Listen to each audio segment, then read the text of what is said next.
Stéphane Martin, je suis le directeur de l'autorité de régulation professionnelle de la publicité. Nous présentions la nouvelle édition de l'Observatoire de l'influence commerciale responsable, déjà la 5e édition, et nous avons eu l'honneur d'avoir en ouverture l'ancienne secrétaire d'État à l'enfance, la haute commissaire à l'enfance, Madame Sarah El Haïry, qui a tout de suite animé le débat et appelé justement à cette finalement co-construction de ce que doit être une influence responsable.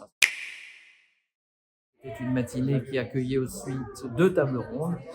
Une table ronde, notamment la dernière, sur tout ce qui était la biodiversité, qui est assez nouveau comme thème, avec des enjeux aussi de tourisme et de sport sur le sujet. Et la première table ronde qui a tourné autour de les enfants influenceurs ou les enfants d'influenceurs, avec un rappel bien sûr du droit existant et de l'autorégulation qui a des règles aussi très fortes là-dessus, et la pratique, les bonnes pratiques à avoir pour protéger l'enfant en ligne, surtout quand avec l'IA, des usages malfaisants peuvent être faits des images, et donc vigilance a été demandée aux parents, volontairement ou pas, mais en tout cas de ne pas trop exposer leurs enfants ou de respecter, dans un cadre juridique, l'influence des plus jeunes. Nous avions une audience d'influenceurs certifiés, puisqu'il y en a plus de 2240 maintenant à l'ARP, qui ont ce certificat, qui a fait l'objet de ce contrôle dans le cadre de l'Observatoire.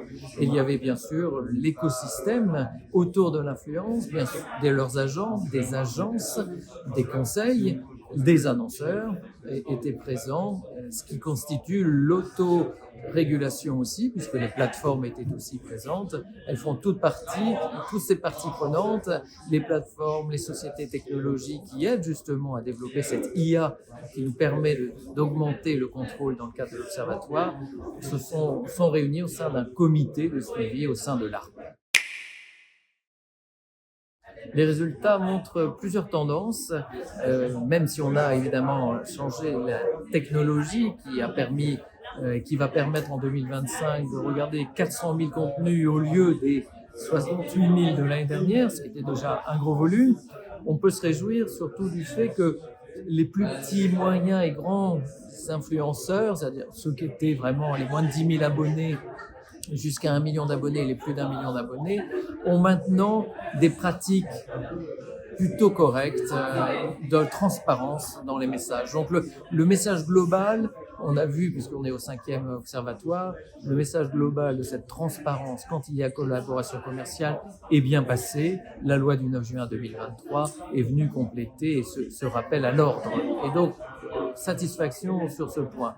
L'autre satisfaction qu'on a, c'est qu'évidemment, les influenceurs qui ont fait l'effort de cette certification, soutenus par des marques, des agences, qui d'ailleurs, certaines ne travaillent qu'avec des influenceurs certifiés, se retrouvent. On a bien un écart de 1 à 3 de compétences et de performance et de respect des règles entre les certifiés et les non certifiés. Donc c'est autre motif de satisfaction qui doit encourager finalement l'ensemble de la profession à se dire que l'éducation, la pédagogie, comme c'est un métier pour beaucoup de gens dans cette créateur économie, on se forme, et passer le certificat, c'est le minimum de formation à avoir, et on peut en plus l'enrichir de certificats avec option.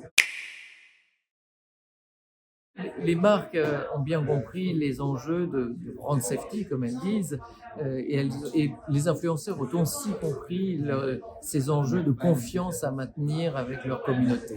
Donc on arrive à cet équilibre où peut-être il y aura toujours quelques marques qui ne savent pas ou qui ne voudraient pas, mais dans tous les cas, un influenceur qui cacherait cette collaboration commerciale, il n'y a pas de doute, sa communauté saura réagir. Tout le monde maintenant a bien compris qu'il y a une différence entre un contenu éditorial dit organique et une collaboration commerciale. Même un influenceur avec toute sa créativité, il n'est pas pareil, ou tout simplement parce qu'il remercie une contrepartie qu'il a reçue. Donc, cet équilibre entre les marques qui ont un intérêt à passer par des gens qui vont quand même les rassurer parce qu'ils se sont formés, ils sont structurés, ils sont entourés, ces créateurs de contenu, ils ont passé un certificat qui va les aider. Et au-delà du certificat, c'est qu'ils savent, les influenceurs, pouvoir nous contacter à l'ARP, avoir des conseils. On a un club des talents certifiés où on aborde différents thèmes tout au long de l'année, donc ils gagnent aussi en pédagogie et en compétences.